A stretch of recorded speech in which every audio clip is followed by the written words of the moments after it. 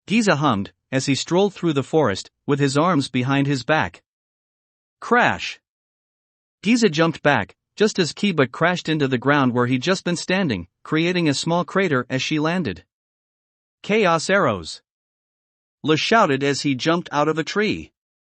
As dozens of chaos arrows shot out from Li's hands towards Giza, he easily dodged every last one of them, before jumping and vanishing behind a tree. Kiba formed a rough-looking hand out of shadows, and grabbed the tree, quickly uprooting it. Only to reveal that Giza had vanished. Stupid ninja crap, Lu swore under his breath. Ahem. The two of them turned around and saw Giza standing on top of a tree, looking down at them. Lu teleported to and tried to punch him in the face, only for Giza to tilt his head and dodge. Before spitting in his eyes. Ah, fuck. Lu hissed in pain and disgust, as he fell backward. Giza was about to jump down off the tree, but he just managed to stop himself, as a shadow spear rushed, and nearly stabbed him. At the same time, Kiba flew up to him and was in Giza's face before he knew it, ready to land a heavy blow. Before Giza spits in her eyes, blinding her, and causing her punch to stall, allowing Giza to duck under it, and fall out of the tree. Vanishing between them. Curses! Kiba cried. Fine then. You leave me no choice. Kiba raised her hand and started gathering up shadows and bringing them up into the sky. Those shadows formed into an orb in the sky that grew larger, and larger, and larger. Until it grew into a massive black ball, that almost seemed to radiate shadows, like the sun radiates light. All things have shadows. For where there is light, there is dark. Kiba chanted. Unseen sun. Shine your shadow upon the world. So commands your master. Black sun's flare. B-R-R-R-R-R-R-R-R-R-R-R-R-R-R. The black sun roared, as black beams of shadow shot out of it, and started, curving around, smashing into everything around them. Giza was forced to dodge the beams, as they smashed into every tree around him, destroying all the cover around him, as well as the whole forest. Whoa! Lu was forced to teleport away, to avoid getting hit. Every tree was swept away, boulders were shattered, and the ground shook from the might of her attack. And only when the entire forest around them was decimated and laid bare, did Kiba's attack start to fade out. The beams vanished, and the black sun she'd made quickly began to shrink into nothing. Ugh! Kiba groaned as she clutched her head and stomach, as she fell to the ground, onto her knees. Using such a powerful attack had massively cut into her blood banks, making her much, much weaker. And then, the moment she started to try and get into her feet, Giza kicked her in the face, forcing her onto her back. Chaos Missile. Lu had teleported back in, and shot a tree-sized energy bolt at Giza, before teleporting over to them, grabbing Kiba, and teleporting them away. Giza jumped to the side as the missile sailed by him. Only for the missile to burst open, into hundreds of tiny sharp energy fragments. Giza had no way to dodge this, and could only use his arms to cover his face and chest, as his body was cut and punctured by chaos energy.